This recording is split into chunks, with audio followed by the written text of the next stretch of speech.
توشخانہ 2 case میں بانی P T آئی اور بشا بی بی کو 17 سال قید کی سزا۔ بانی P T I Bushra Bibi بی کو مجموعی طور پر 1,64,00,000 روپے جرمانہ بھی عائد کیا گیا۔ کیس کی سماعت 16 اکتوبر کو اڈیالہ جیل میں ہوئی تھی۔ اس کے بعد کیس کی سماعت 3 بار ملتوی ہوئی۔ کیس میں شہادت ملزمان کا 342 کا بیان، حتمی دلائل مکمل کیے گئے۔ اسپیشل جج سینٹرل راولپنڈی شاہ رخ ارجمن نے اس کیس کا فیصلہ سنایا۔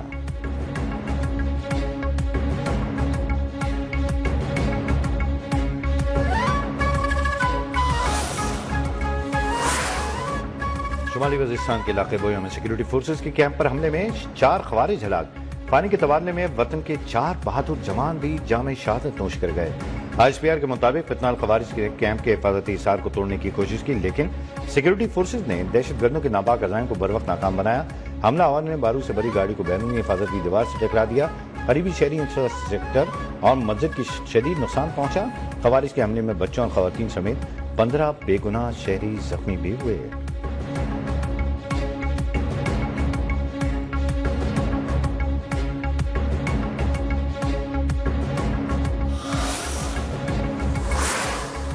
پنجاب کے مختلف علاقوں میں شدید دھوپ کے باعث حد نگاہ متاثر۔ موٹر ویز کو مختلف مقامات پر ٹریفک کے لیے بند کر دیا گیا۔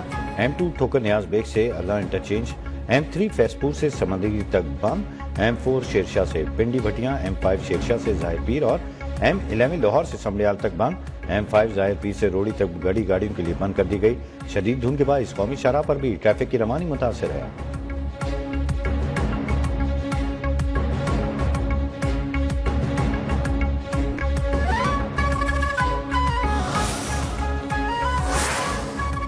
وزیر اطلاعات عطا اللہ تارڑ سے تاجکستان کے وزیر ثقافت کی ملاقات۔ دونوں رہنماؤں کا ثقافتی میڈیا تعاون اور عوامی روابط کو فروغ دینے پر زور۔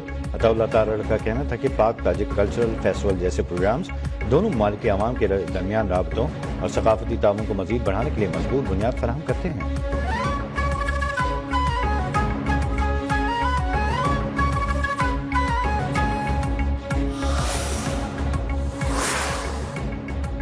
عثمان ہادی کی میت بنگلہ دیش پہنچا دی گئی۔ نماز جنازہ آج دوپہر پارلیمنٹ کے سامنے ساؤتھ پلازا میں ادا کی جائے گی۔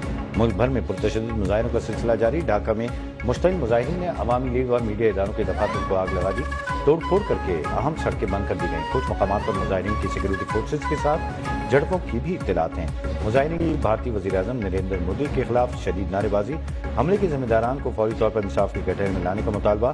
ابتدائی تحقیقات کے مطابق عثمان ہادی کو بھارتی فون نمبر سے قتل کی دھمکیاں دی جا رہی تھیں۔ شوٹر فیصل قتل کے بعد بھارت فرار ہو گیا۔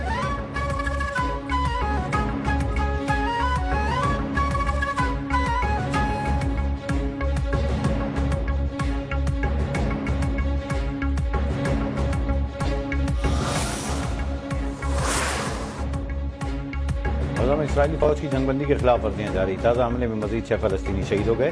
اسرائیل کی جانب سے غزہ کے علاقے تفا میں اسکول میں موجود پناہ گزینوں کو نشانہ بنایا گیا۔ حملے میں 6 فلسطینی شہید، بچوں سمیت متعدد افراد زخمی ہوئے۔ اسرائیلی فوجیوں کی مقبوضہ مغربی کنارے کے علاقوں میں چھاپے، متعدد فلسطینی زخمی اور گرفتار۔ غزہ میں اکتوبر 2023 سے اب تک 70,000 سے زائد فلسطینی شہید ہو چکے۔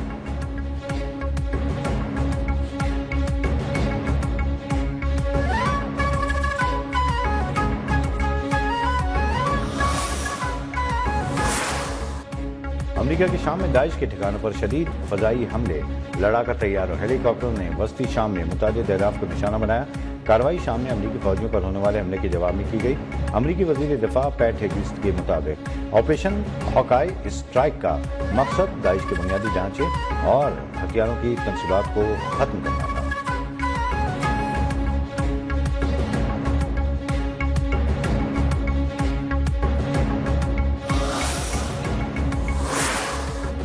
وینزویلا کے ساتھ ممکنہ جنگ کے امکان کو خارج نہیں کر رہے، تمام آپشنز میز پر ہیں۔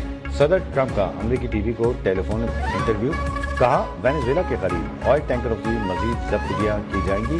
امریکہ نے حال ہی میں وینزویلا کے قریب ایک تیل بردار جہاز کو قبضے میں لیا تھا۔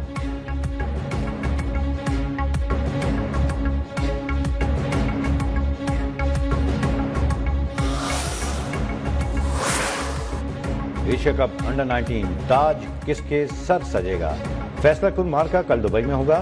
فائنل میں رعایتی حریف پاکستان اور بھارت ٹکرائیں گے۔ چھوٹے شاہین بلند پرواز کے لیے تیار۔ جیت کا عزم، بھارت نے بھی جیت کے لیے پلان تیار کر لیا۔